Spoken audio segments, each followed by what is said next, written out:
Nk'uko mumaze kubimenyera hano kuri Global TV Rwanda tubategurira ibintu byagiye bibaho mu mateka ndetse n'icyo twabyigiraho.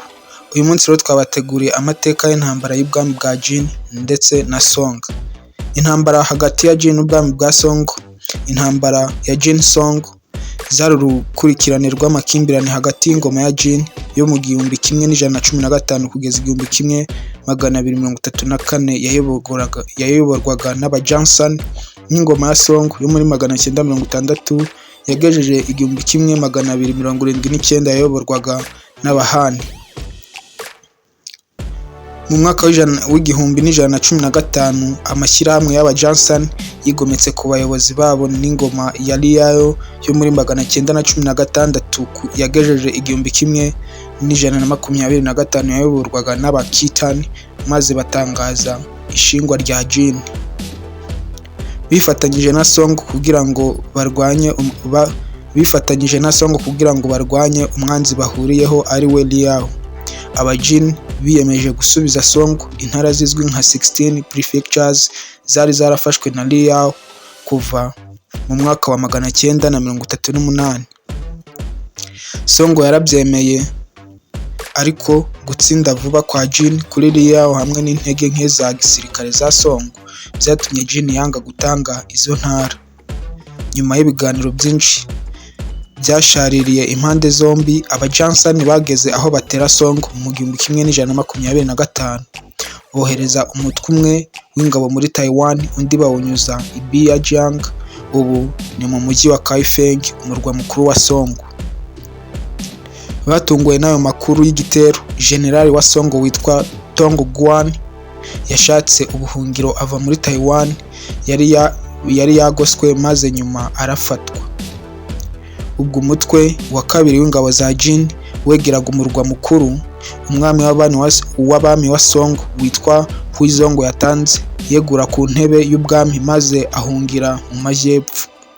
Qinzong umuhungu we w'imfura niwe wimitswe.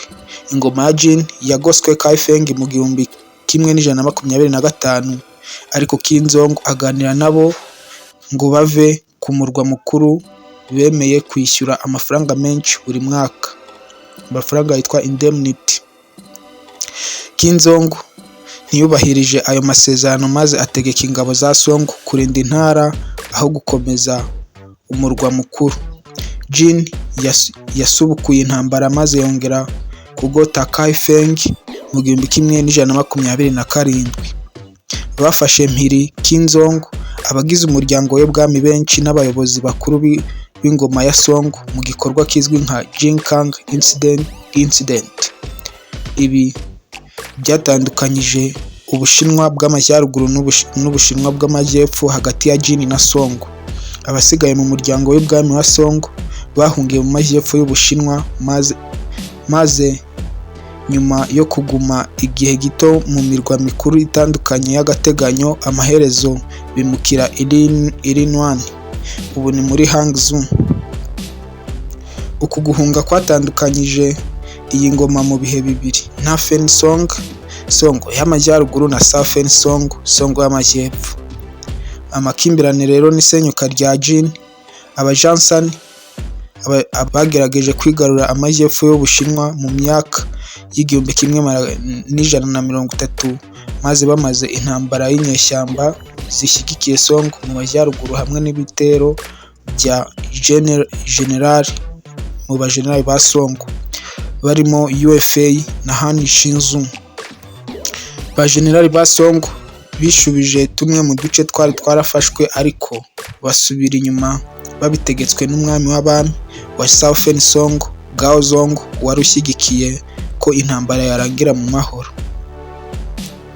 Amasezerano ya Shaoxing yo mu 1142 yashyize umupaka w'ibihugu byombi ku ruzi rwa Huai, ariko amakimbirane yakomeje kugeza ku isenyuka rya Jin mu 1234. Intambara yashojwe n'umwami wa kane wa Jin, Wang Yanling, ntiyamuhiriye. Yatsindiwe mu rugamba rwa Kaishi 1131, maze nyuma yicwa n'abasirikare be bari bari bishaririye.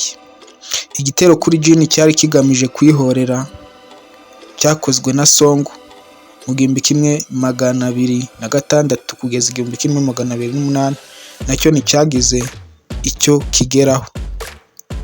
Nyuma y'imyaka 10 Jin yagabye igitero kuri Song mu 1217 kugira ngo isimbuze ubutaka yari yambuwe n'aba-Mongols bari babateye, ariko ntibyakunda.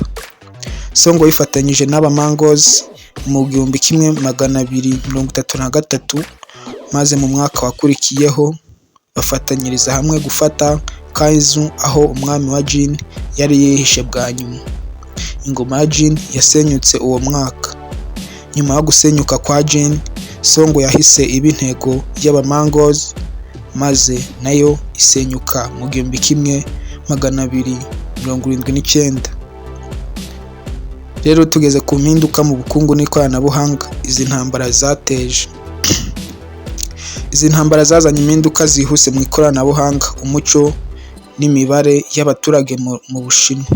Intambara hagati ya Song na Jin zatumye haza intwaro zitandukanye zikoresha umubaruti, aricyo twita gunpowder. Ukugotwa kwa Dian mu 1132 niko kwa mbere kwanditsweho ikoreshwa rya fire lance, sekuruza w'intwaro z'ubumara, ubwo ni imbunda. Hari kandi raporo z'intwaro zitwika zizwi nka Wuapao cyangwa iziturika rya Tiaopao, imyambi itwika n'izindi ntwaro zifitanye isano nazo.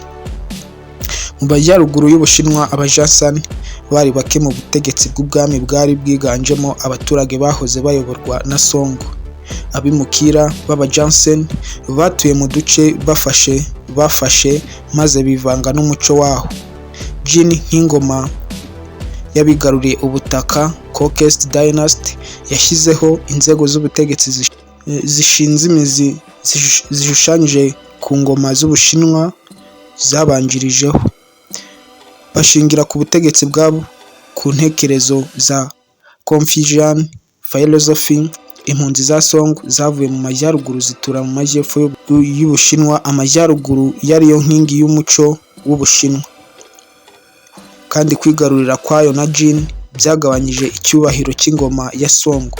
Icyakora Southern Song yahise isubirana ubukire mu bukungu, kandi ubucuruzi na Jin bwari bwunguye cyane, nubwo habayeho imyaka 10 y'intambara.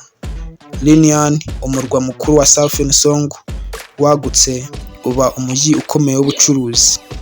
Aha niho tugarukirije ikiganiro cyangwa se amateka y'uyu munsi. Ciao, ndabakunda cyane. Global TV Rwanda, mukomeze mukore subscribe, like, comment na share kugira ngo tujye tubana mu bihe nk'ibi byabayeho mu mateka. Ndabakunda cyane. Mwabanye na Adolphe Muhire.